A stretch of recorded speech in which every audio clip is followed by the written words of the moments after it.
Now, fair Hippolyta, our nuptial hour draws on apace. 4 happy days bring in another moon, but only thinks how slow this old moon wanes. 4 days will quickly steep themselves in night, and 4 nights will quickly dream away the time, and then the moon shall behold the night of our solemnities. Go, Philosophy, stir up the Athenian youth to merriment.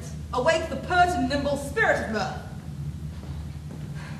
Hippolyta, I wooed thee with my sword, and won thy love by doing thee injury, but I will wed thee in another key, with pomp, with triumph, and with revelry. Happy be Theseus, our renowned Duke.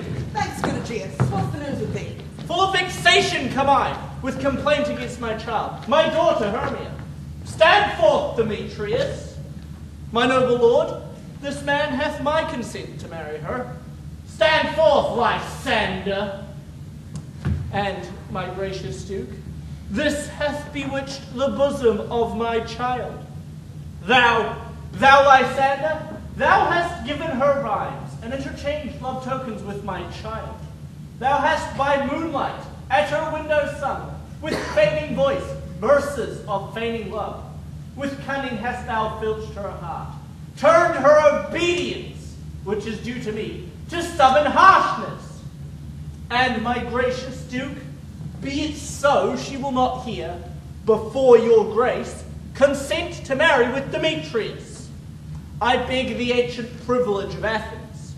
As she is mine, I may dispose of her, which shall be either to this gentleman, or to her death, according to our law, immediately provided in that case.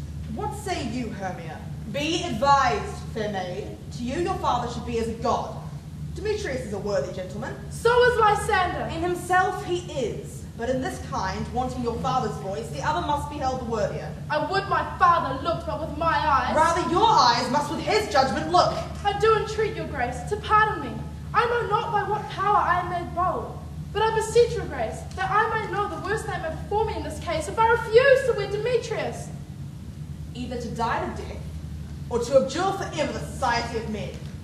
Therefore, fair Hermia, question your desires, know of your youth, and examine well your blood, whether if you yield not to your father's choice, you can endure the livery of a nun.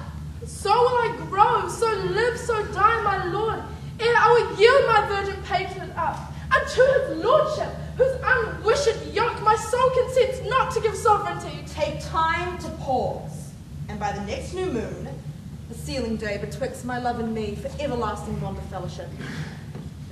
Upon that day, either prepare to die for disobedience to your father's will, or to marry Demetrius as he would. Relent, sweet Hermia, and Lysander, yield thy crazy title to my certain rights. You have a father's love, Demetrius. Let me have Hermia's. Do you marry him? Scornful Lysander! True, he hath my love, and what is mine, my love shall render him. And she is mine, and all my right of her I do estate unto Demetrius. I am my lord, as well do as he, as well possessed. My love is more than his. My fortunes every way is fairly ranked, if not with vantage as Demetrius, him which is more than all these boasts could be. I am beloved of beauteous Hermia. Demetrius, come, and come, Aegeus. You shall go along with me. I have some private schooling for you both. For you, fair Hermia, look you arm yourself to fit your fancies to your father's will, or else the law of Athens yields you up, to death or to a vow of single life. Come, my Hippolyta, what cheer, my love? Demetrius, Aegeus, go along. With duty and desire, we follow you.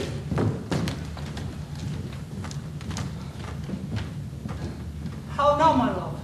The course of true love never did run smooth. If then true lovers have been ever crossed, it stands as a command in destiny. A good persuasion. Therefore, Hermia, hear my excuse. I have a widow aunt, a dowager, of great revenue. She hath no child. From Athens is her house remote 7 leagues, and she respects me as her only son. There, gentle Hermia, may I marry thee, and to that place the sharp Athenian law cannot pursue us. If thou lovest me then, steal forth thy father's house tomorrow night, and in the woods, at a league without a town, where I did meet thee once with Helena. There will I stay for thee. My good Lysander, I swear to thee by Cupid's strongest bow, in that same place thou hast appointed me. Tomorrow, truly, I will meet with thee. Keep promise, love. Look, Here comes Helena. Godspeed, fair Helen. Whither away? Call you me fear? The fear again I say. Demetrius loves your fear. Oh, happy fear. My ear should catch your voice, my eye your eye. My tongue should catch your tongue's sweet melody. Were the world mine, Demetrius being baited, the rest to give to you should be translated. Oh, teach me how you look and with what art you sway the motion of Demetrius's heart. I frown upon him, yet he loves me still. Oh, that your frowns could teach my smiles such skill. I give him curses, yet he gives me love. Oh, that my prayers can such affection move. The more I hate, the more he follows me. The more I love, the more he hateth me. His folly, Helen, is no fault of mine. None but your beauty. Would that fault were mine? Take comfort. He no more shall see my face. Lysander and myself shall fly this place. Before the time I did Lysander see, seemed Athens as a paradise to me. Oh, then what graces in my love do dwell, that he hath turned a heaven into a hell. Helen, to you our minds we will unfold. Tomorrow night have we devised to steal. And in the wood where often you and I, upon faint primrose beds we want to lie, emptying our bosoms of their counsels sweet, there my Lysander and myself shall meet, and thence from Athens turn away our eyes, to seek new friends in stranger companies. Farewell, sweet playfellow, pray thou for us, and good luck grant thee thy Demetrius. Keep word, Lysander, we must starve our sight from lovers' food, tomorrow deep midnight. I will, my Hermia, Helena, as you and him, Demetrius, dote on you. Oh, how happy some or other some can be. Through Athens I am thought as fair as she, but what of that? Demetrius thinks not so. He will not know all that he do know. And as he is doting on Hermia's eyes, so I admiring of his qualities. For ere Demetrius looked on Hermia's eye, and he hailed down oaths that he was only mine, and when this hailsome heat from Hermia felt, so he dissolved, and showers of oaths did melt. I will go tell him of fair Hermia's flight. Then to the wood will he tomorrow night pursue her. And for this intelligence, if I had thanks it is a dear expense.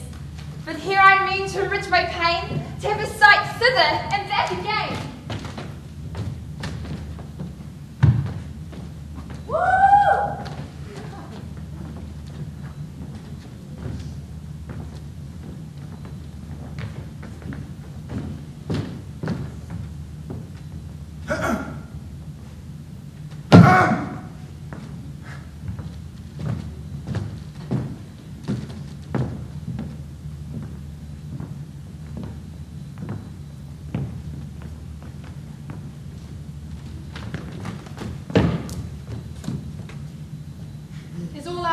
Here?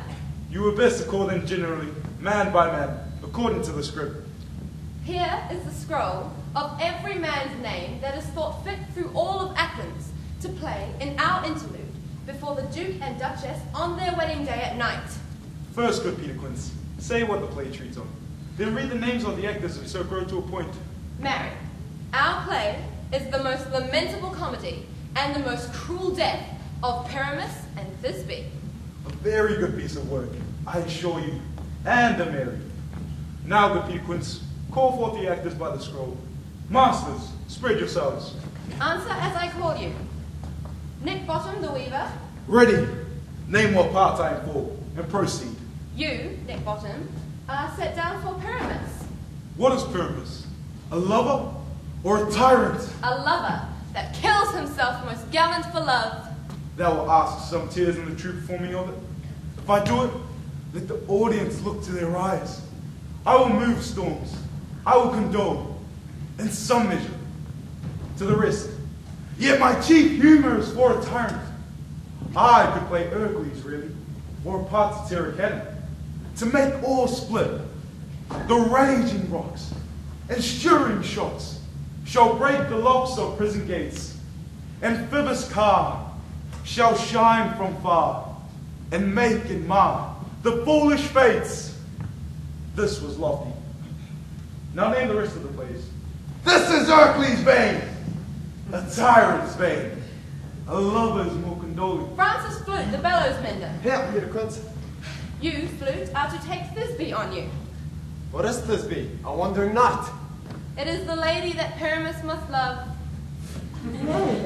Faith, let not me play a woman. I have a bear coming. That's all one. You shall play it in a mask, and you will speak as small as you will. And I may hide my face. Let me play Thisbe too. I'll speak in a monstrous little voice.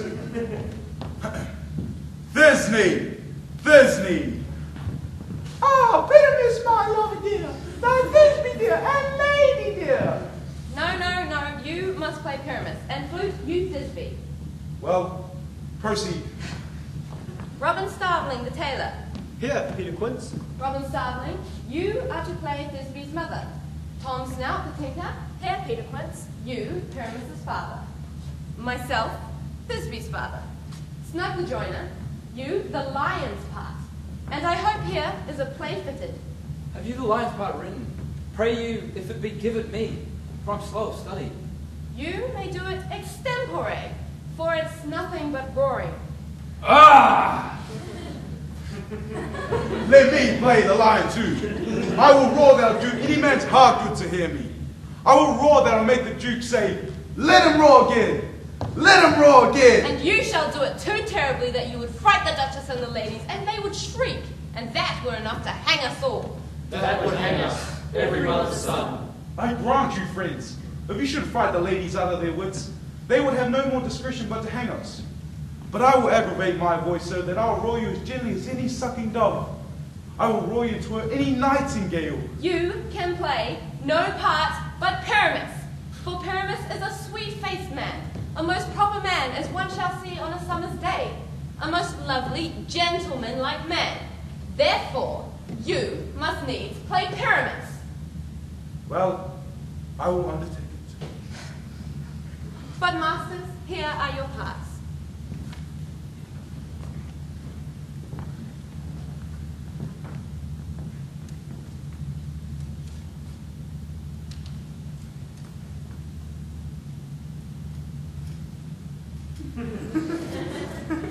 And I am to entreat you, request you, and desire you to come them by tomorrow night, and meet me in the palace wood, a mile without of town, by moonlight. For if we meet in the city, we shall be dogged with company, and our devices known. I pray you, fail me not. We will meet, and there we may rehearse most obscenely and courageously. Take pains, be perfect. Adieu! At the Duke's Oak we meet. Enough! Hold or cut bowstrings.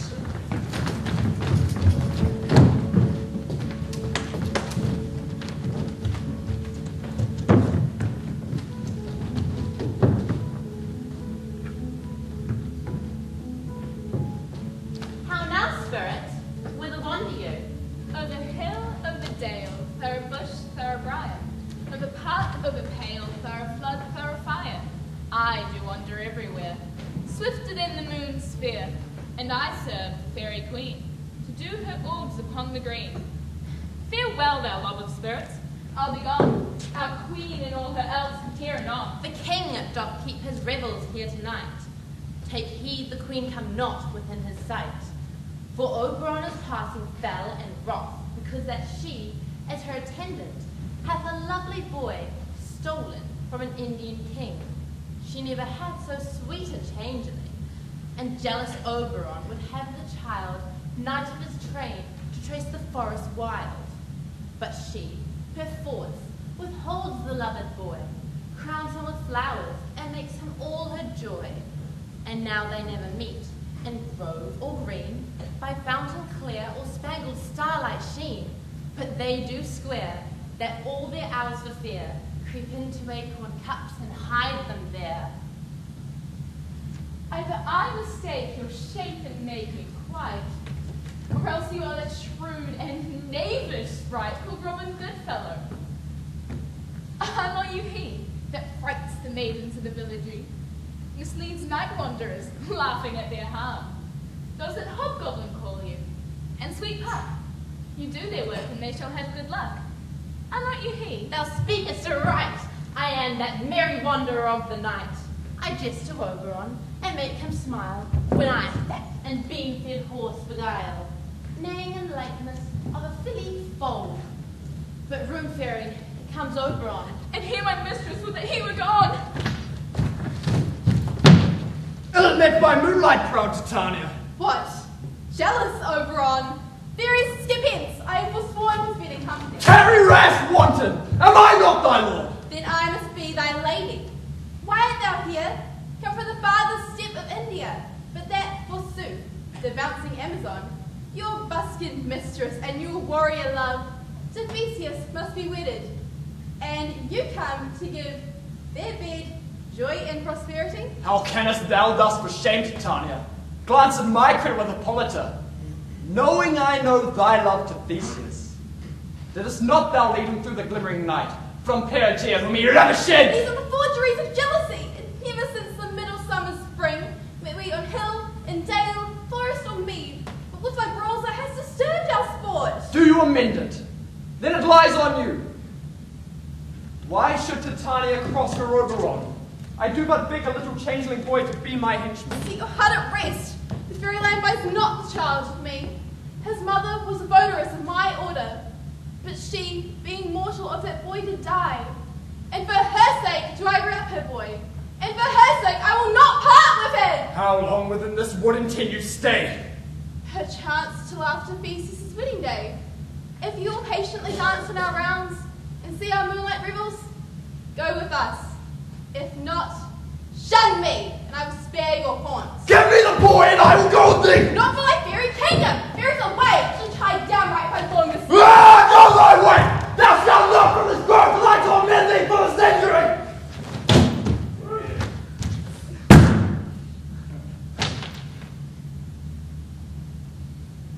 My gentle Puck, come hither. Thou rememberest since once I sat upon a promontory, and heard a mermaid on a dolphin's back, uttering such dulcet and harmonious breath that the rude seagulls sibil at her song, and certain stars shot madly from their spheres to hear the sea maid's music. I remember. That very time I saw, but thou couldst not, flying between the cold moon and the earth, Cupid, all armed a certain aim he took at a fair vestal throned by the west, and loosed his love shaft smartly from his bow, as it should pierce 100,000 hearts. Yet marked I where the bolt of Cupid fell. It fell upon a little western flower, before milk white, now purple with love's wound. And maidens call it love and idleness. Fetch me this flower, the herb I showed thee once. The juice of it on sleeping eyelids laid will make all man or woman madly dote upon the next live creature that it sees. Fetch me this herb, and be thou here again, ere the Leviathan can swim a league. I'll put a girdle round the earth in 40 minutes. Having once this juice, I'll watch Titania when she is asleep, and drop the liquor of it in her eyes. The next thing then she waking looks upon, be it on lion, bear, or wolf, or bull, on meddling monkey or busy ape, she shall pursue it with the soul of love. And ere I take this charm from off her sight, as I can take with another herb, I'll make her render up her page to me. But who comes here? I am invisible, and I will overhear their conference. I love thee not, therefore pursue me not. Where is Lysander? And fair Hermia, the one I'll slay, the other slayeth me. Thou toldest me thou wast stolen unto this wood, and here am I, and wood within this wood, because I cannot meet my Hermia. Hence, get thee gone, and follow me no more. You draw me, you hard-hearted adamant, but yet you draw not iron, for my heart is true as steel. Leave me your power to draw, and I shall have no power to follow you. Do I entice you? Do I speak you fair? Or rather, in plainest truth, tell you I do not, nor cannot, love you. And even for that do I love you the more. I am your spaniel, Demetrius, and the more you beat me, I will fawn on you. Use me but as your spaniel, spurn me, strike me, neglect me, lose me, only give me leave, unworthy as I am to follow you. What worse a place can I beg in your love, and yet a place of high respect with me, than to be used as you use your dog? Take not too much the hatred of my spirit, for I am sick when I do look on thee. And I am sick when I look not on you. You do repeat your modesty too much, to leave the city and commit yourself into the hands of one that loves you not, to trust the opportunity of night and the ill counsel of a desert place with the rich worth of your virginity. Your virtue is my privilege, and for that it is not night when I do see your face, nor doth this wood's like world of company, for you are my respect to all the world. And how can it be said I am alone, when all the world is here to look on me? I'll run from thee! I'll hide me in the brakes and leave thee to the mercy of wild beasts! The wildest have not such a heart as you. Run when you will. Let me go! I'll not stay thy questions. Or if thou follow me, do not believe, but I shall do thee mischief in the wood. Aye, in the temple, the town, the field, you do me mischief. Fie, Demetrius, your wrongs do set a scandal on my sex. We cannot fight for love as men may do. We should be wooed and were not made to woo. I'll follow thee and make a heaven of a hell to die upon the hand I love so well. Fare thee well, nymph. Ere he do leave this grove, thou shalt fly him and he shall seek thy love. Hast thou the flower there, welcome wanderer? Aye, there it is. I pray thee give it me. I know a bank where the wild thyme blows, where oxlips and the nodding violet grows, quite over-canopied with luscious woodbine, with sweet musk roses and with eglantine. There sleeps Titania some time of the night, lulled in these flowers of dances and delight. And there the snake throws her enameled skin, weed wide enough to wrap a fairy in. And with the juice of this I'll streak her eyes, and make her full of hateful fantasies. Take thou some of it, and seek through this grove. A sweet Athenian lady is in love with a disdainful youth. Anoint his eyes, but do it when the next thing he espies may be the lady. Thou shalt know the man by the Athenian garments he hath on, effected with some care that he may prove more fond on her than she upon her love. And be thou here again ere the first cock crow. Fear not, my lord, your servant shall do so.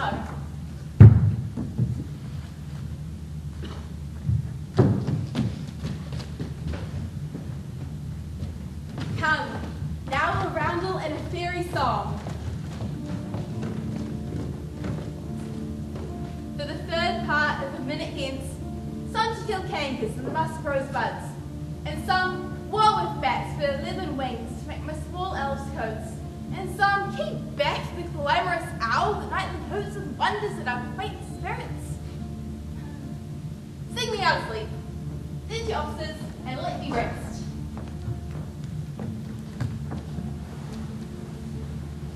Philomel with melody, singing our sweet lullaby. Never harm, nor spell, nor charm, come our lovely lady night. So good night with lullaby.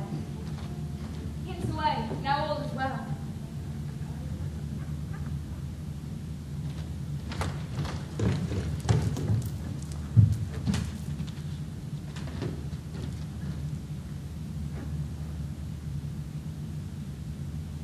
What thou seest when thou dost wake, do it for thy true love take.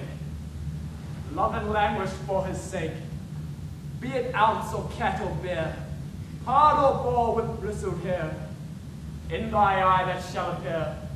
When thou wakest, it is thy dear. Wake when some vile thing is near. Ha ha ha ha ha.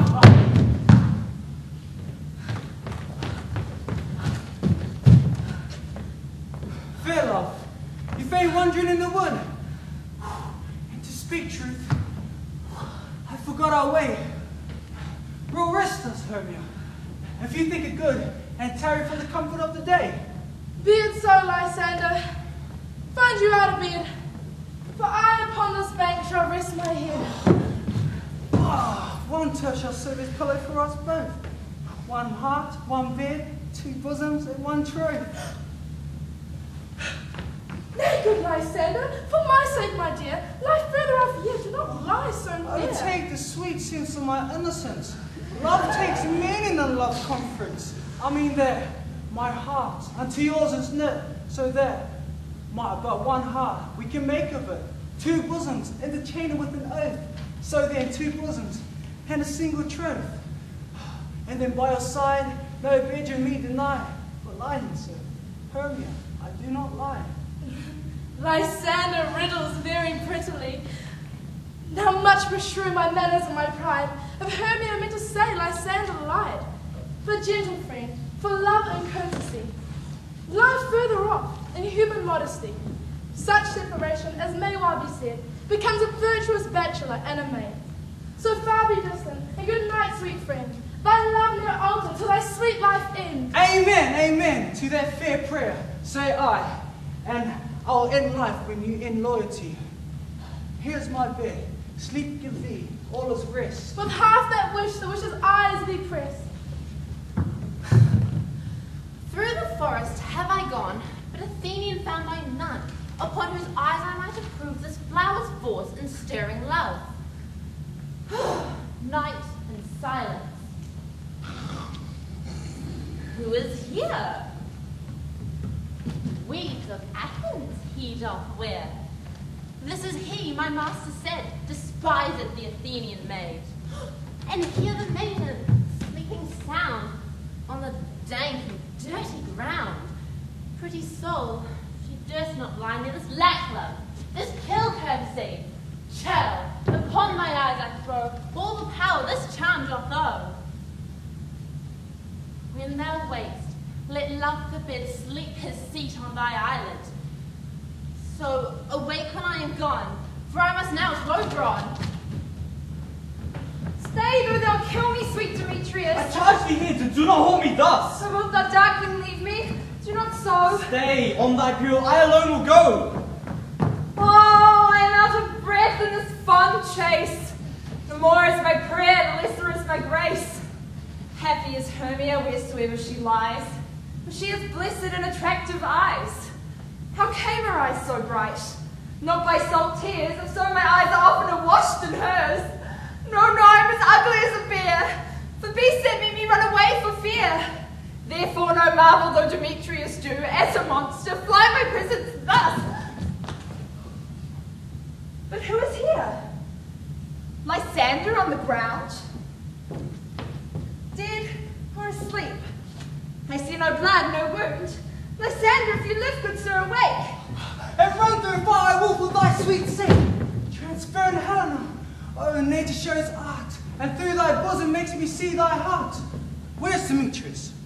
Oh, how fit a word is that vowing to perish from my sword. Do not say so, Lysander. Say not so. What though he love your Hermia? Lord, what though? Yet Hermia still loves you. Then be content. Content with Hermia? No. I do repent the tedious minutes I with her have spent. Not Hermia, but Helena I love. Who will not change a raven for a dove? Wherefore was I to this keen mockery born? When at your hands did I deserve this scorn? Is not enough, young man, that I did never, no, nor never can, deserve a sweet look from Demetrius's eye, but you must flout my insufficiency? Good troth you do me wrong, good sooth you do, in such disdainful manner me to woo. But fare you well, perforce I must confess I thought you lord of more true gentleness. Oh, that a lady of one man refused should of another therefore be abused. She sees not Hermia. Hermia, sleep thou there, and never mares come my sander near. For as a surfeit of the sweetest things, the deepest loathing to the stomach brings, so thou, my surfeit and my heresy, of all be hated, and the most of me. And all my powers address your love and might, to honor Helen, and to be her knight. How did I, Lysander, have thee do thy best to pluck this crawling serpent from my breast? Ay me, for pity, what a dream was here! Lysander, look how I do quake with fear. Methought a serpent ate my heart away, and you sat smiling at its cruel prey. Lysander? What, removed? Lysander, Lord! What, out of hearing gone, no sound, no word? Alack, where are you? Speak, hand, if you hear. Speak of all loves, I swoon almost with fear. No? Then I well perceive that you will not lie. Either death or you I'll find immediately.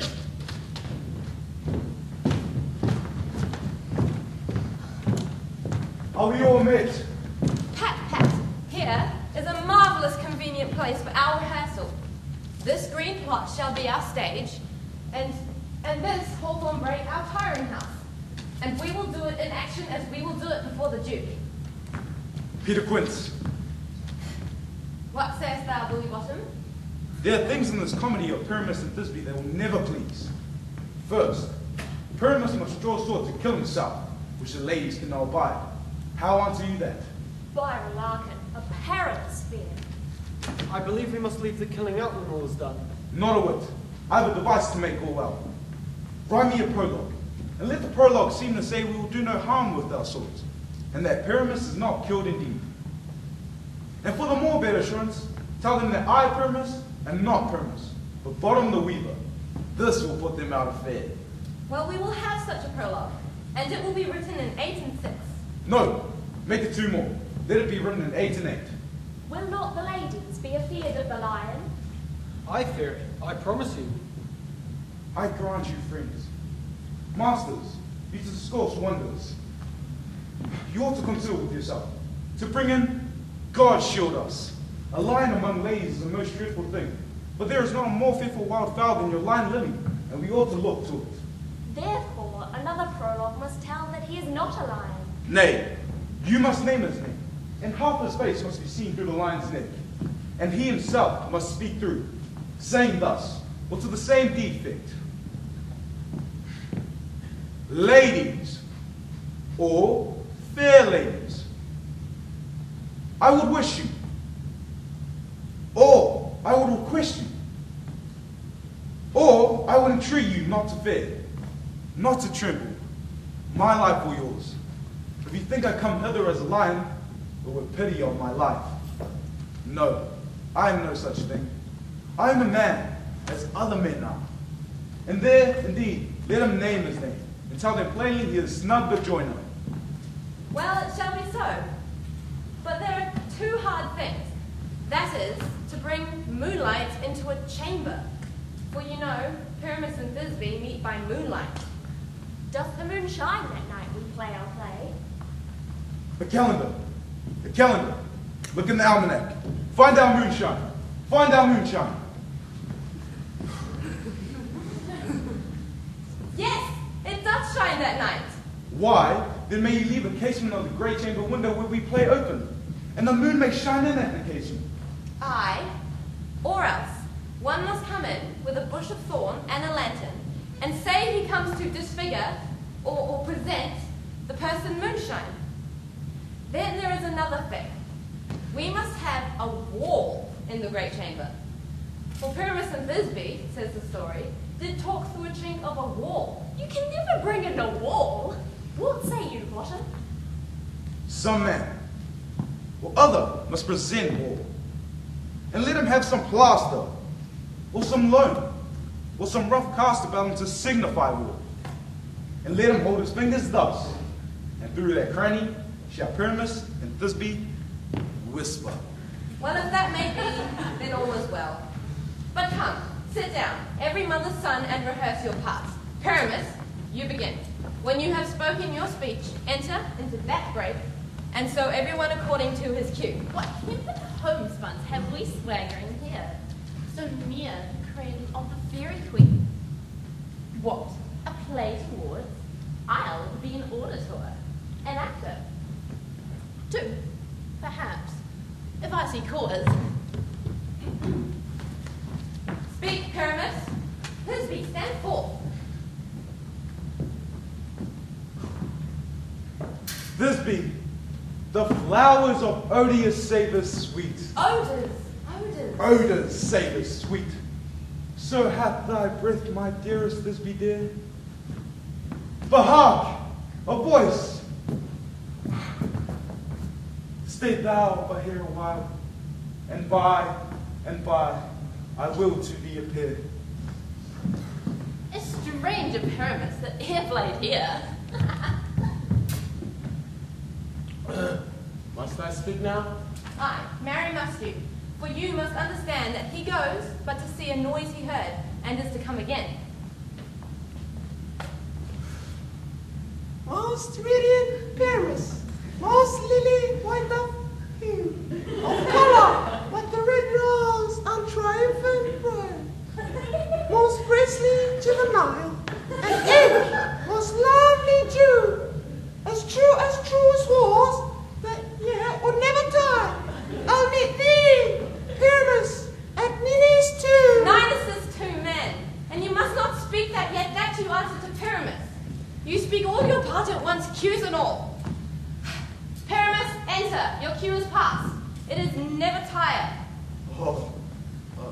As true as horse, they yet would never tie. If I were fair, Thisbe, I will only die. Oh, monstrous! Oh, strange, we are haunted! Pray, masters, fly, masters, help!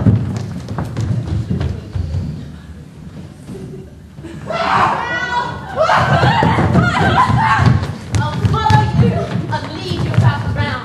You bolt, you push, you break, you fire. Sometime a horse I'll be, sometime a hound, a hog, a headless bear, sometime a fire.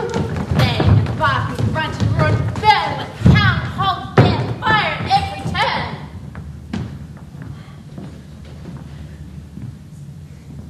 Why do they run away? This is a knavery of them to make me afraid. Oh, Bottom, thou art changed. What do I see on thee? What do you see? You see an ass head of your own, do you? Oh, bless thee, Bottom. Bless thee, thou art translated.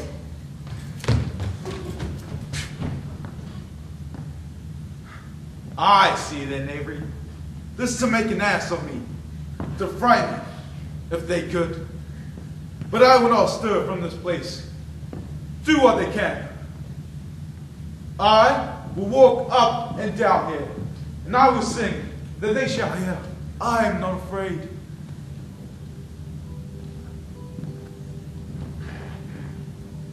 The blackbird cock so black of hue, with orange tawny bill, the throstle with his note so true, the wren with little quill, What angel wakes me from my flowery bed?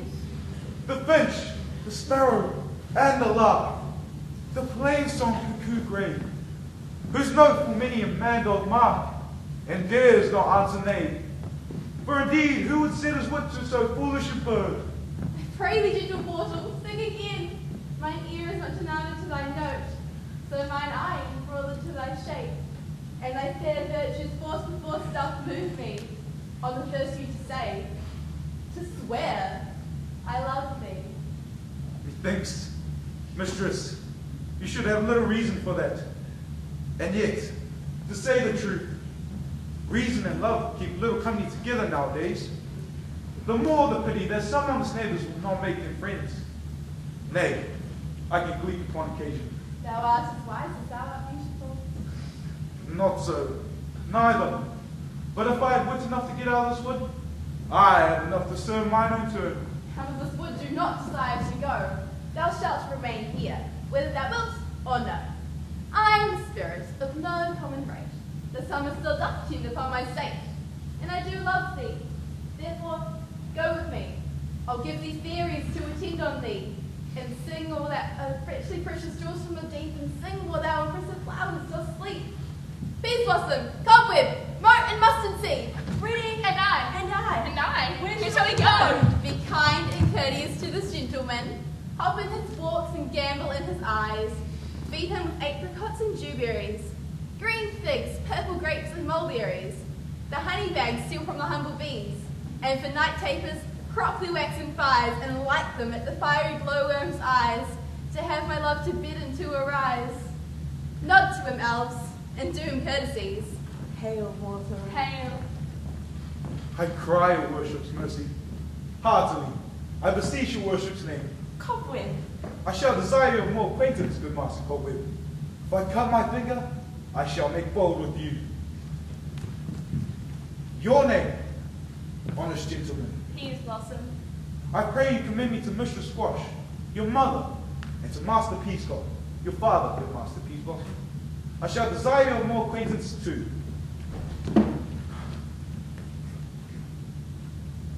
Your name, I beseech you, sir.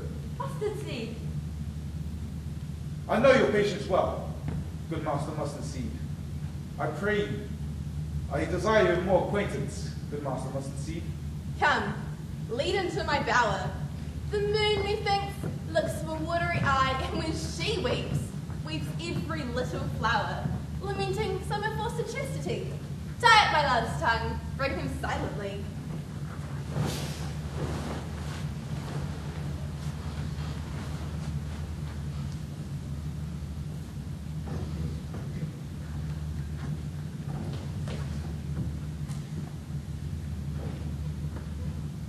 I wondered if Titania be awake. Then what next came in her eye when she must dote in extremity? Ow! Here comes my messenger.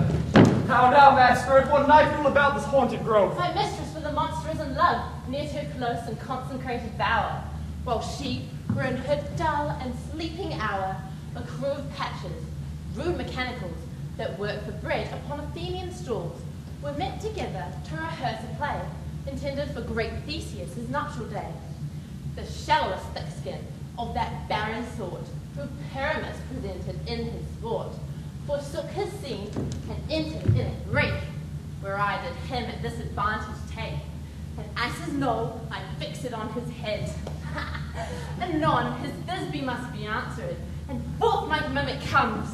When they he spy, away his fellows fly, and at our stand here, o'er and o'er one falls. He murder cries, and help from Athens calls. Their senseless weak, lost with their fears thus strong, make senseless things begin to do them wrong. I led them on in this distracted fear, and let sweet Pyramus translated there, when in that moment so it came to pass, Titania waked and straightway loved an ass. Oh my God! This falls out better than I could devise. But hast thou yet lashed the Athenian's eyes with the love juice, as I bid thee do? I took him sleeping, that is finished too, and the Athenian woman by his side, that when she waked of force, she must be eyed. Stand close, this is that same Athenian. This is the woman, but not this the man. Oh, why rebuke him that loves you so? Lay bread so bitter on your bitter foe. Now I but chide, but I should use thee worse, for thou I fear hast given me cause to curse. Hast thou slain Lysander in his sleep, being o'er shoes in the blood, plunge in the deep and kill me too? It cannot be, but thou hast murdered him. So should a murderer look so dead, so grim? So should the murdered look, and so should I, pierced through the heart with your stern cruelty. Yet you, the murderer, look as bright, as clear, as yonder Venus in her glimmering sphere. What's this to my Lysander? Where is he? Ah, good Demetrius, wilt thou give him me? I'd rather give his carcass to my hounds. Ouch, dog! Ouch, cur! Thou drivest me past the bounds of maiden's patience. Hast thou slain him then? Henceforth be never numbered among men. Oh, once tell true, even for my sake. Dost thou have looked upon him being awake, and hast thou killed him sleeping? You spend your passion on a misprized mood. I am not guilty of Lysander's blood, nor is he dead, for aught that I can tell. Oh, I pray thee then, tell me that he is well. And if I could, what should I get there for? A privilege never to see me more, and from thy hated presence part I so. See me no more, whether he be dead or no. There is no following her in this fierce vein. Here, therefore, for a while I will remain. So sorrow's heaviness doth heavier grow, for death that bankrupt, sleep doth sorrow owe.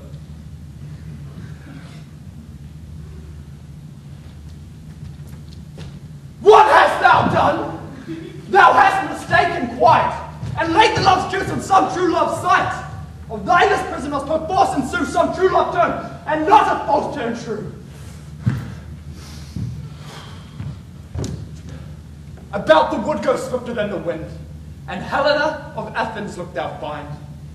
Or fancy sick and pale of cheer is she, with sighs of love that cost the fresh blood dear. By some illusion bring her here, I'll charm his eyes against she do appear. I go, look how I go, swift as an arrow from the Tartar's bow.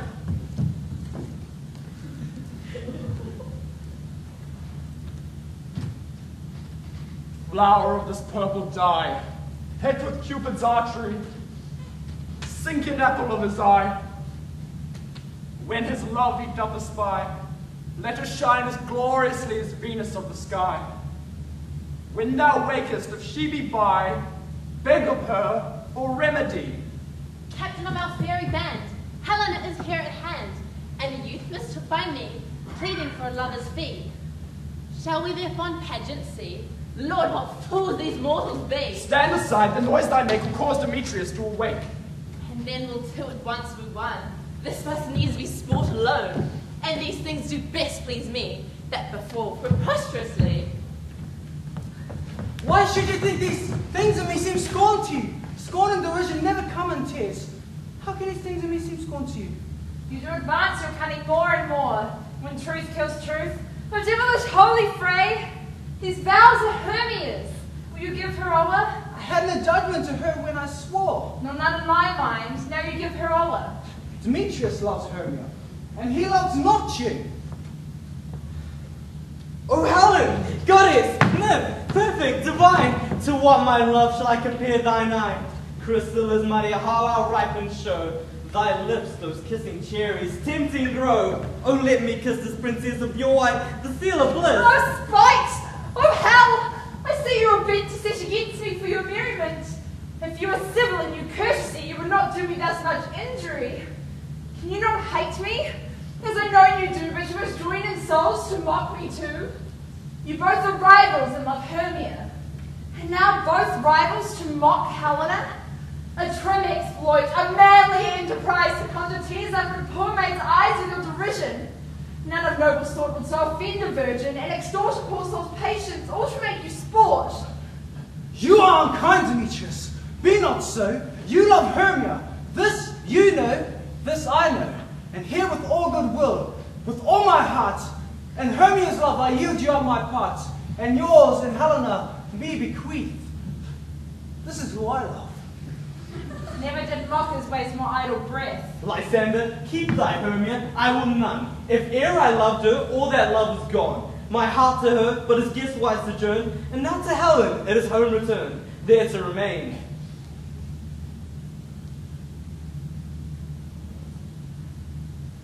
Despair. Is that Hermia? Look where thy love comes, yonder is thy dear. But why unkindly dost thou leave me so? Why should he stay, whom love doth press to go? What love could press Lysander from my side? Lysander's love? That never bide him. Lord, she is one of this confederacy. Now I perceive they have conjoined your three to fashion this false sport in spite of me. Injurious Hermia, most ungrateful maid, have you conspired? Have you with this contrived to bait me with this foul derision? Is all the counsel that we two have shared? Oh, is all quite forgot? All school days, friendships, childhood innocence? And would you rend our love asunder to join with men in scorning your poor friend? It is not friendly. 'Tis not maidenly. Our sex as well as I might chide you for it, though I alone do feel the injury. I am amazed at your passionate words. I scorn you not. It seems that you scorn me. Have you not set Lysander as in scorn to follow me and praise my eyes and face? And made your other love, Demetrius, who even but now did spurn me with his foot to call me goddess, nymph, divine, and rare, precious, celestial? Wherefore he speaks this to her he hates? And wherefore doth Lysander deny your love, so rich within his soul, and tender me forsooth affection, but by your setting on, by your consent? What though I be not so in grace as you, so hung upon with love, so fortunate but miserable most, to love unloved? This you should pity rather than despise. I understand not what you mean by this. I do, pretender, counterfeit sad looks, make mouths upon me when I turn my back, wink each at other, hold the sweet jest up. But fare you well, 'tis partly my own fault, which death or absence soon shall remedy. Stay, gentle Helena. Hear my excuse, my love, my life, my soul, fair Helena. Oh, excellent. Sweet, do not scorn her so. If she cannot entreat, I can compel. Thou canst compel no more than she entreat. Thy threats have no more strength than her weak prayers. Helen, I love thee. By my life I do. I swear by which I will not lose for thee. And proven false that says I love thee not. I say I love thee more than he can do. If thou say so, prove it to. Withdraw. Come. Lysander, we're too tense all this. Away, idiot. No, no. Sir, yield. Seem to break loose. Take on as you would follow, but yet come not. You are a tame man. Go. Hang off, thou cat, thou burr, vile thing. Let loose or shake thee off me like a serpent. Why are you grown so rude? What changes the sweet love? Thy love? Out, torn tartar, out, loathed medicine, oh hated potion. Do you not jest? Yes, so do you. Demetrius, I'll keep my word with thee. I would, I had your bond. for I perceive a weak bond holds you. I'll not trust your word. What? Shall I hurt her? Strike her? Although I hate her, I will not harm her, sir. What can you do me greater harm than hate? Hate me? Wherefore? Oh me, what news, my love? Am I not Hermia? Are you not Lysander? I am as fair now as I was ere while. Since night you loved me, yet since night you left me. Why then you left me? Oh, the gods forbid, and only shall I say. I, by my life, and never will I ever see thy. Oh me, you juggler, you canker blossom, you thief of love. What have you come by night and stolen my love's heart from her? Fine and faith! Have you no modesty, no maiden shame, no touch of bashfulness? What will you tear impatient answers from my gentle tongue? Fie, you counterfeit, you puppet, you! Puppet? Why so? Aye, that way goes the game. Now I perceive that she hath made compare between our statures. She hath urged her height, and with her personage, her tall personage, her height forsooth, she hath prevailed with him. Are you grown so high in his esteem because I am so dwarfish and low? How low am I, thou painted maypole? Speak! How low am I? I'm not yet so low but that my nails can reach up to thy I pray you, though you mock me, gentlemen, let her not hurt me. I was never cursed. I have no gift at all in truishness. I'm a right maid from my cowardice. Let her not strike me. Perhaps you may think because she is something lower than myself that I can match Lower? her. Hark again. Good Hermia, do not be so bitter with me. I evermore did love you, Hermia. Did ever keep your counsels, never wronged you. Save that in love unto Demetrius, I told him of your stealth unto this wood. He followed you. For love I followed him, but he hath chid me hence and threatened me to strike me, spurn me, nay, to kill me too. And now will you let me quiet go? To Athens will I bear my folly back and follow you no further. Let me go. You see how simple and how fond I am? Why, who is it that hinders you? A foolish heart that I leave here behind. What, with Demetrius? With Demetrius? Be not afraid. She shall not harm thee. No, sir, she shall not, though you take her part. Now she holds me not. If thou darest to try fight who's right or thine or mine, to see who's most in Helena. Follow? Nay, I'll go with thee, shoot by Jowl. You mistress!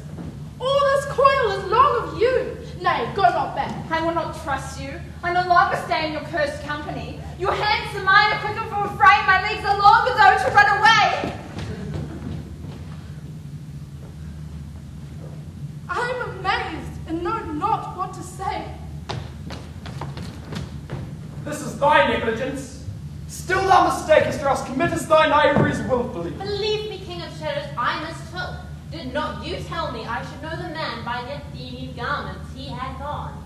And so far blameless proves my enterprise, that I have anointed an Athenian's eyes. And so far am I glad it did so sort, as this their jangling I esteem a sport. Thou seest these lovers seek a place to fight. Hie, therefore, Robin, overcast the night, and lead these testy rivals so astray, as one not come within another's way. Like to Lysander, sometime flame thy tongue, then stir Demetrius up with bitter wrong, and sometime rail thou like Demetrius. And from each other look thou lead them thus, to lower their brows death counterfeiting sleep, with leaden legs and batty wings doth creep. Then crush this herb into Lysander's eye, whose liquor hath this virtuous property, to take from thence all error with his might, and make his eyeballs roll with wonted sight. When he next wakes, all this derision shall seem a dream and fruitless vision, and back to Athens shall the lovers win, with league whose date to death shall never rend. While Zion's affair do they employ, I'll to my queen and beg her Indian boy. I will then her charmed eye release from monsters' view, and all things shall be peace. My very lord, this must be done with haste, for night's swift dragons cut the clouds full fast, and yonder shines Aurora's harbinger. But notwithstanding haste, make no delay. We may effect this business yet ere day. Up and down, I will lead them up and down. I am feared in field and town. Goblin, lead them up and down. Here comes one. Speak thou now, Demetrius, where are you? Here, villain, drawn and ready. trade with thee.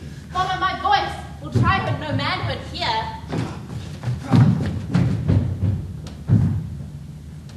Lysander, speak again. Thou run away? Thou coward? Art thou fled? Speak! Some bush? Where dost thou hide thy head? Thou coward, art thou bragging to the stars? Thou lookest for war, and wilt not come? Come, recreant, come, thou child. I'll whip thee with a rod who is defiled here. Yea, art thou there? Follow my voice, we'll try no manhood here. He goes before me, and still dares me on. The villain is much lighter heeled than I. I followed fast, but faster he did fly. I'll rest me here. If I see thy grey light, I'll find Demetrius and revenge the spite. Ho, ho, ho, coward, why comest thou not? Abide me if thou darest, for while I walk, thou runs before me, shifting every place, and darest not stand nor look me in the face. Where art thou now? Come hither, I am here. Nay, then thou mockst me. Thou shalt bide the steer, if ever I thy face by daylight see. Now go thy way. Faintness constraineth me to measure out my length on this cold bed. By day's approach, look to be visited. Oh, weary night! Oh, long and tedious night! Abate thy hours. Shine comforts from the east, and I may back to Athens by daylight. From these do my poor company detest. And sleep, which sometimes shuts up sorrow's eye, steal me a while from my own company. Yet but 3, come one more. 2 of both kinds makes up 4. Here she comes, cursed and sad. Cupid is a knavish lad, thus to make poor females mad. Never so weary, never so unwound, bedabbled with the dew and torn with briars. I can no further crawl, no further go. My legs can keep no pace with my desires. Here will I rest me till the break of day. Heaven shield Lysander if they mean a fray. On the ground, sleep sound, I'll apply to your eye, gentle lover, remedy. When thou wakest, thou taste true delight in the sight of thy former lady's eye, and the country proverb knowing, that every man shall take his own, in your waking shall be shown. Jack shall have Jill, naught shall go ill, the man shall have his Marian, and all shall be well.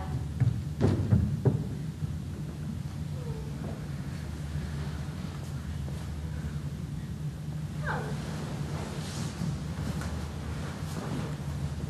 Sit thee down upon the starry bed,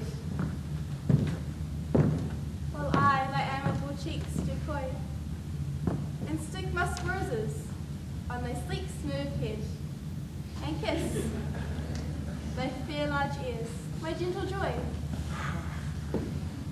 Where's Peas Blossom? Ready? Scratch my head, Peas Blossom. Where's Monsieur Cobweb? Ready? Monsieur Cobweb? Good Monsieur. Get you your weapons in your hand, and kill me a red-hipped humblebee on top of a thistle. And good Monsieur, bring me the honey bag. Where's Monsieur Mustard Seed? Ready? Give me your knee. What's your will? Nothing, but to help Cavalier Peas Blossom to scratch. I must to the barber's, for methinks I'm hairy about the face, and I'm such a tender ass. If my hair do but tickle me, I must scratch. Say, sweet love, what thou desirest to eat. Truly, a peck of provender. I could munch a good dry oats. Methinks I have a great desire to a bottle of hay. Sweet hay. Hath no fellow. I have a venturous fairy that shall seek the squirrel's hoard and fetch thee off new nuts. I'd rather have a handful or 2 of dried peas. But I pray you, that none of your people stir me. I have a sleep of exposition come upon me. Sleep thou, and I will wind thee in my arms. Fairies be gone, and be always away. Oh, how I love thee, how I dote on thee.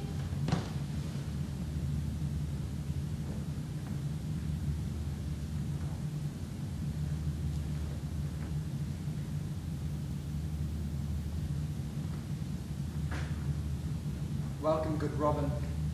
Seest thou this sweet sight?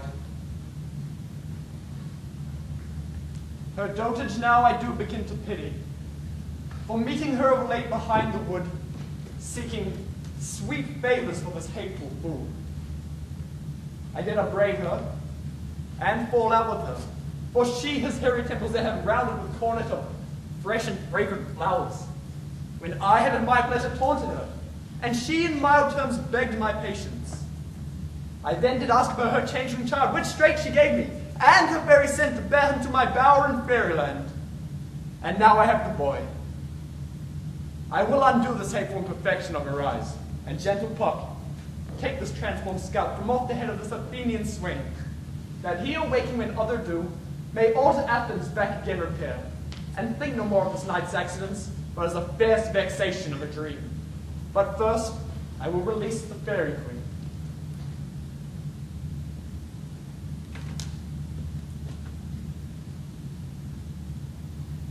Beest thou as wont to be, seest thou as wont to see, Dian's bud or Cupid's flower, hath such force and blessed power.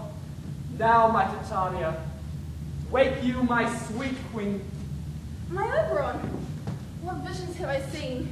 Methought I was enamored of an ass. There lies your love.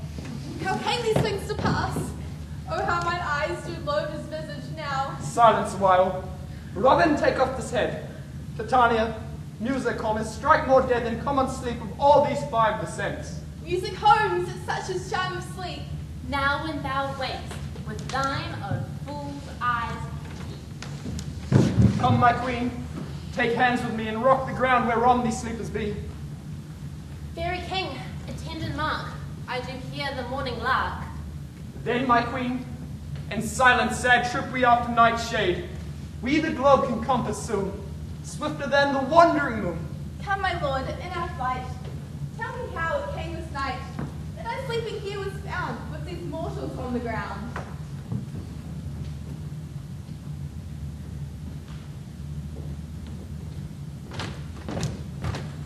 What soft?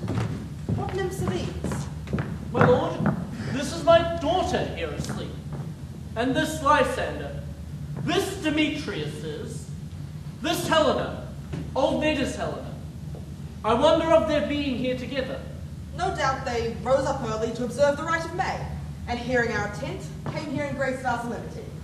But speak, Aegeus, is not this the day that Hermia should give answer of her choice? It is, my lord.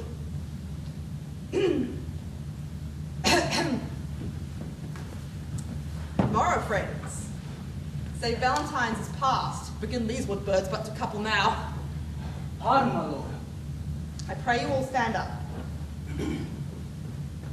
I know you two are mortal enemies. How comes this gentle concord in the world, that hatred is so far from jealousy that you can sleep by hate and fear no enmity? I shall reply immediately, half sleep, half waking. But as yet, I cannot truly say how I came here, but as I think, for truly what I speak. And now I bethink me, it is so. I came here with Hermia, hither. Our intent was to be gone from Athens without the peril of the Athenian law. Enough! Enough! My lord, you have enough! I beg the law upon his head. They would have stolen away. They would Demetrius, thereby to have defeated you and me. You of your wife, and me of my consent. Of my consent that she should be your wife. My lord, fair Helen told me of their stealth, of this their purpose, hither to this wood. And I in fury hither followed them. Fair Helen in fancy following me. But, my good lord, I wot not by what power, but by some power it is. My love to Hermia, melted as the snow, seems to me now as the remembrance of an idle god, which in my childhood I did dote upon. And all the faith, the virtue of my heart, the object and pleasure of mine eye, is only to Helena. To her, my lord, was I betrothed, ere I see Hermia. But like in sickness did I loathe this food, but as in health, come to my natural taste, now do wish it, love it, long for it, and will forevermore be true to it. Fair lovers, you are fortunately met. Of this discourse we more will hear anon. Aegeus? I will overbear your will. For in the temple, by and by with us, these lovers shall eternally be knit. Away with us to Athens, 3 and 3. We'll hold a feast in great solemnity. Come, Hippolyta. These things seem small and undistinguishable, like far-off mountains, turned into clouds. I see these things with parted eye, but everything seems double. Methinks I see Demetrius as a jewel, mine own and not mine own.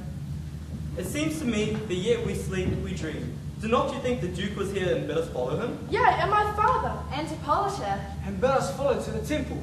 Why then, we are awake. Let's follow him, and by the way, let us recount our dreams.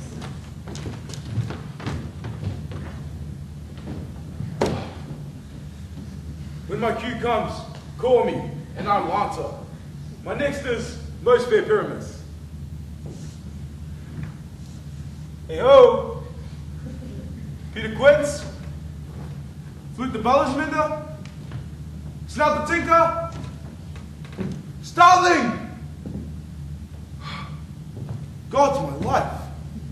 Stolen hence and left me asleep. I've had a most rare vision.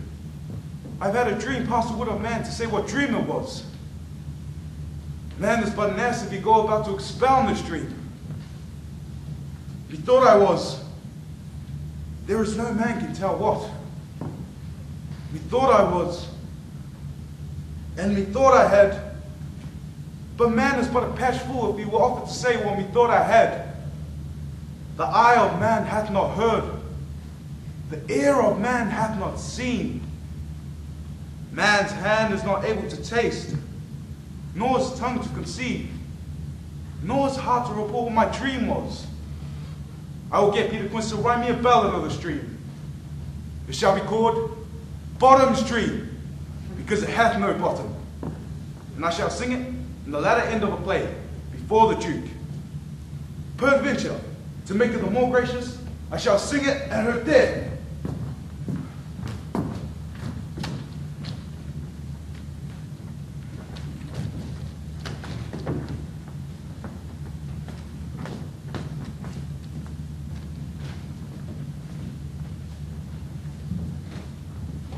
Have you sent to Bottom's house?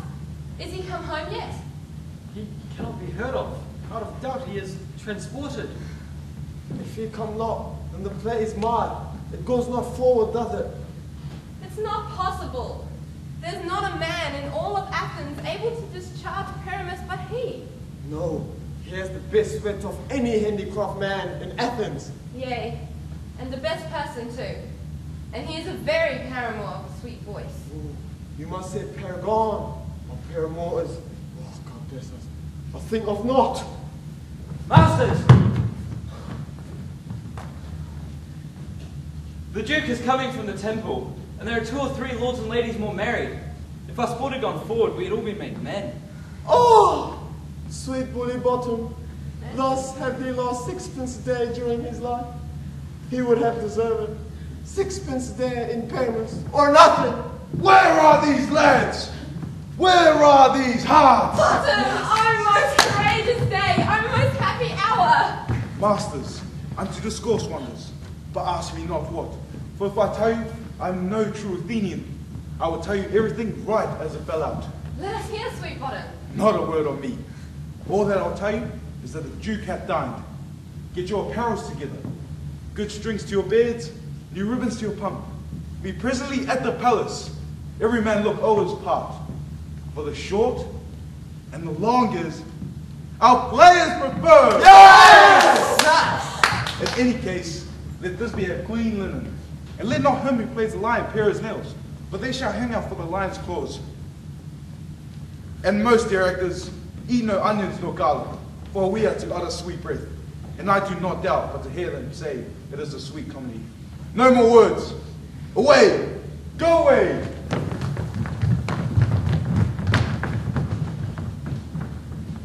Tis strange, my Theseus, that these lovers speak of. More strange than true. I never may believe these antique fables, nor these fairy toys. Lovers and madmen have such seething brains, such shaping fantasies that apprehend, and in the night imagining some fear, how easy is a bush supposed a bear? But all the stories of the night told over, and all their minds transfigured so together, More witnesseth than fancies images, but grows to something of great constancy. Howsoever strange and admirable. Here come the lovers, full of joy and mirth. Joy, gentle friends. Joy and fresh days of love accompany your hearts.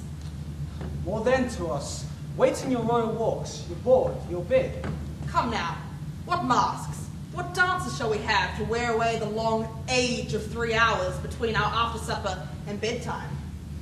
Where is our usual manager of mirth? What revels are at hand? Is there no play to ease the anguish of a torturing hour? Call Aegeus. Here, mighty Theseus. Say, what abridgments have you for this evening? What mask? What music? How shall we beguile the lazy time if not with some delight? There's a brief, however many sports to ride. A tedious brief of Primus and his love Thisbe, a very tragical mirth. Merry and tragical. Tedious and brief. That is hot ice and wondrous strange black snow. How shall we find the concord of this discord? A play there is, my lord, some 10 words long, which is as brief as I have known a play. But by 10 words, my lord, it is too long, which makes it tedious. For in all the play there is not one word apt, one player fitted. And tragical, my noble lord, it is. For Pyramus therein doth kill himself, which when I saw rehearsed, I must confess, made mine eyes water. But more merry tears the passion of loud laughter never shed. Who are they that do play it? Hard-handed men that work in Athens here, who've never laboured in their minds till now, and now have toiled their unbreathed memories with this same play against your nuptial. And we will hear it. No, my noble lord, it is not for you. I have heard it over, and it is nothing, nothing in the world, unless you can find sport in their intents extremely stretched, and calmed with cruel pain to do you service. I will hear that play. For never anything can be amiss when simpleness and duty tether it. Go, bring them in.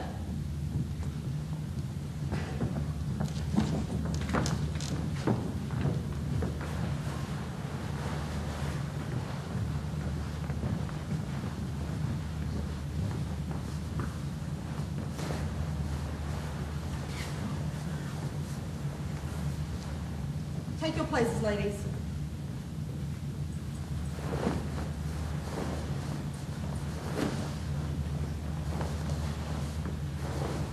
I love not to see wretchedness overcharged, and duty in the service perishing. Why, gentle sweet, you shall see no such thing. He says it can do nothing of this kind. The kind are we to give them thanks for nothing. Our sport shall be to take what they mistake and what poor duty cannot do. Noble respect takes it in might, not merit. My lord, the prologue is addressed. Let him approach.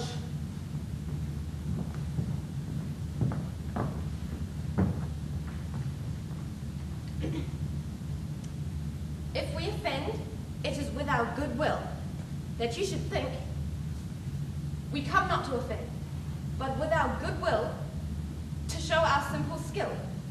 That is the true beginning of our end. Consider then, we come but in despite.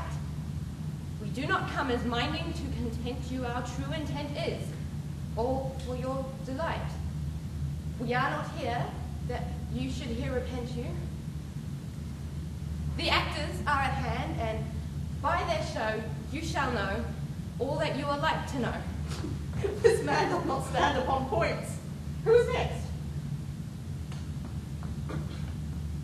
Gentles, perchance you wonder at this show, but wonder on till truth make all things plain. This man is Pyramus, if you would know. This beauteous lady, Thisbe is. Certain. This man, with line and rough doth present war. That vile wall which did these lovers sunder, and through wall's chink, poor souls, they were content to whisper, at the which let no man wonder.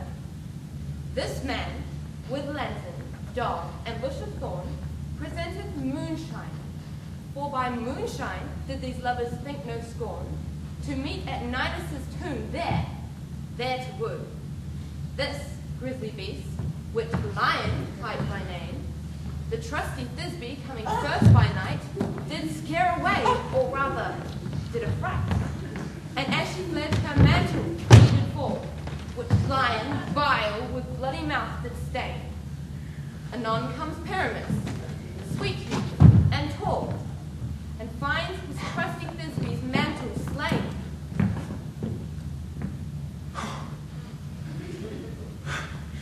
Whereat with bloody, blameful blade, he bravely broached his boiling, bloody breast. And Thisbe, tarrying in mulberry shade, his dagger drew and died. For all the rest, let lion, wall, moonshine, and lovers twain at large discourse, while here they do remain.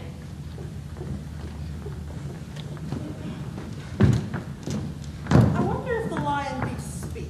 No wonder, my lord, one lion may when many asses do.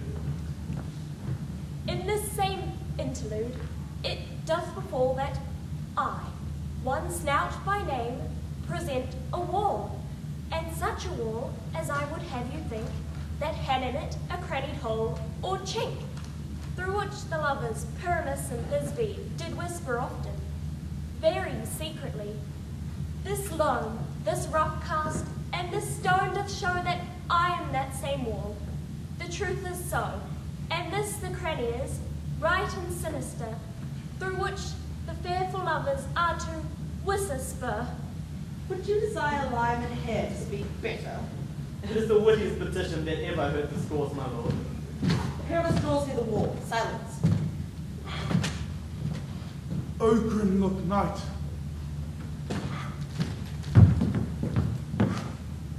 O night with hue so black. O night when art as day is not. O night, O night. Alack, alack, alack. I fear my Thisbe's promises forgot. And thou, O wall, O sweet, O lovely wall, that stands between her father's ground and mine. Thou wall, O sweet, O lovely wall, show me thy chink to blink through with mine eye. Thanks, courteous wall. Jove shield thee well for this. But what see I? No Thisbe do I see? O wicked wall, to whom I see no bliss. Cursed be thy stones for thus deceiving me. The wall, methinks, being sensible, should curse again. No, in truth, sir, he should not. Deceiving me is Thisbe's cue. She is to enter now, and I am to spy her through the wall. Yonder she comes. Oh, wall! Full often hast thou heard my moans, for parting my fair Pyramus, and me. My cheery lips have often kissed thy stones. Thy stones will lie knit up in thee.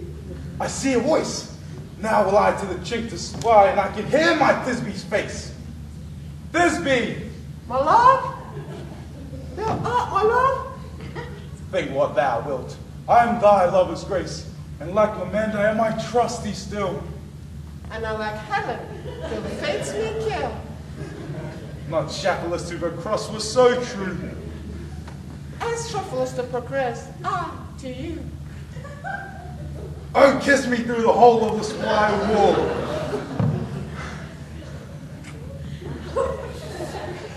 I just kissed the wall's hole. Not your lips at all. Wilt thou, then, and these two meet me straight away? Tide life, tide death, I come without delay.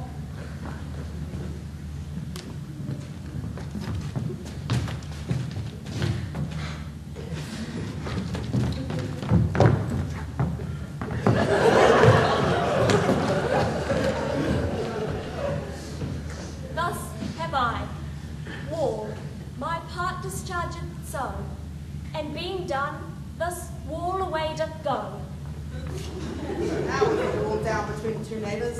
No remedy, my lord. When walls are so willful to hear without warning. This is the silly stuff I ever heard. Here come two noble beasts, and a man and a lion.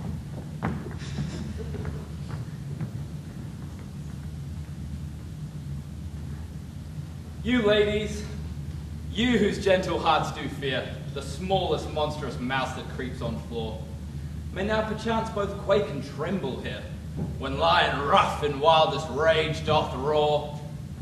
Then know that I, as Snug the joiner am, a lion fell, nor else no lion stand.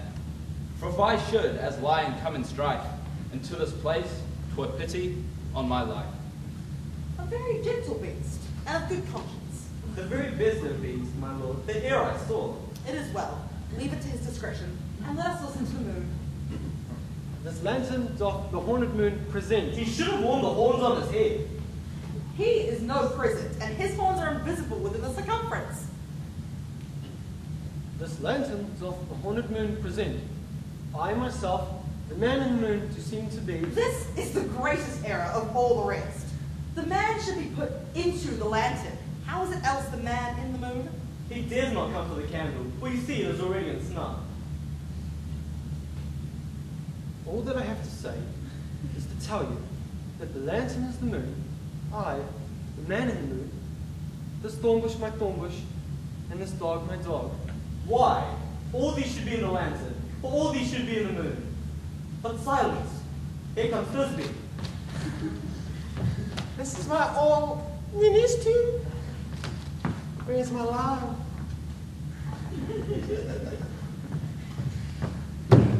Well roared, lion.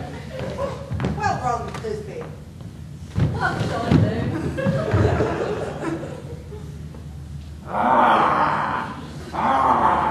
Well, mouse lion. And then came murmurs.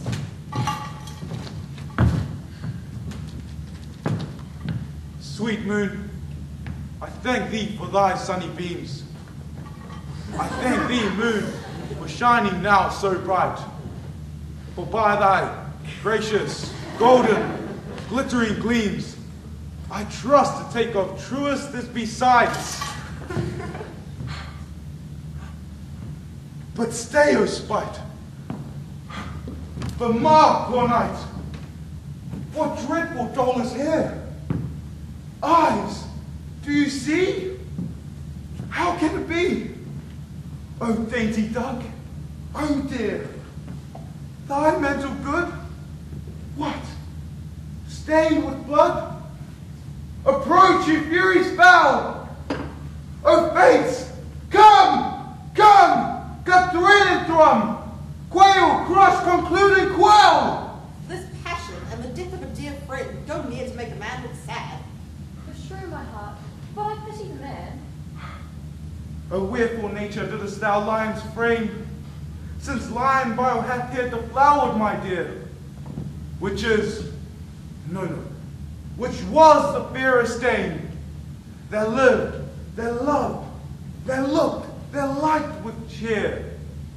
Come tears confound, outsoared and wound, the pepper pyramus, I, that left pat, where heart doth hop. Thus die I. Thus.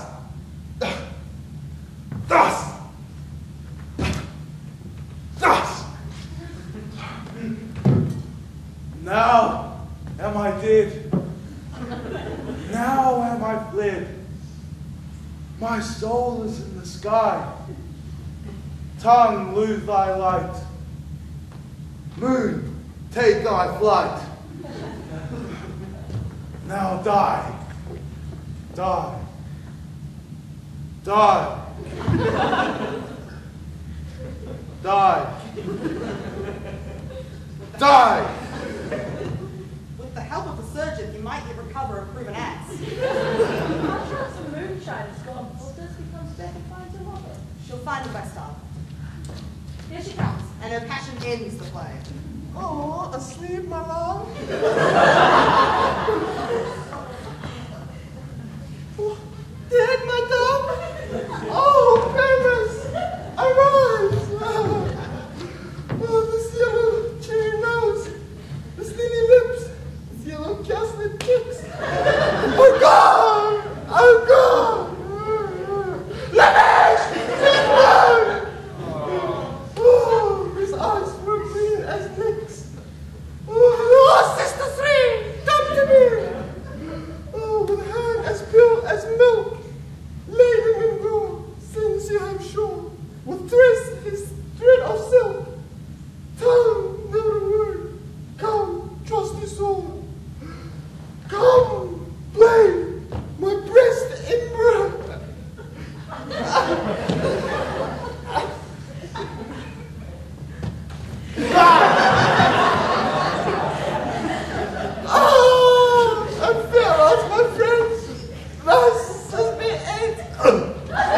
assure you, the wall is down their cards of their fathers. Will it please you to see the epilogue? No epilogue. I beg you. Your play needs no excuse. The iron tongue of midnight hath told 12. Lovers to bed, 'tis almost fairy time. I fear we shall oversleep the coming moon, as much as we this may have overwatched. This palpable, gross play hath well beguiled the heavy gate of night. Sweet friends, to bed. Now the hungry lion roared, and the wolf howls at the moon. Whilst the heavy ploughman snores, all the weary tasks were done. Now it is the time of night, that the graves all gaping wide, everyone lets forth his sprite, and the church may pass to glide. And we fairies that do run from the presence of the sun, following a darkness like a dream, now a frolic. Not a mouse shall disturb this hallowed house. I am sent with broom before to sweep the dust behind the door. Through this house give glimmering light every elf and fairy sprite. Now until the break of day, through this house each fairy stray. To the best bride bed will we, which by us shall blessed be, and the issue there create ever shall be fortunate. So shall all the couples three ever true and loving be. With this veil do consecrate, every fairy take his gate, and each several chamber bless, through this palace with sweet peace. Trip away, make no stay, meet me all by break of day. If we shadows have offended, think but this, and all is mended, that you have but slumbered here, while these visions did appear, and this weak and idle theme, no more yielding, but a dream. Gentles, do not reprehend. If you pardon, we will mend. As I am an honest puck, if we have unearned luck, now to escape the serpent's tongue, we will make amends ere long, else the puck a lion fall. So, good night unto you all. Give me your hands, if we be friends, and Robin shall restore amends.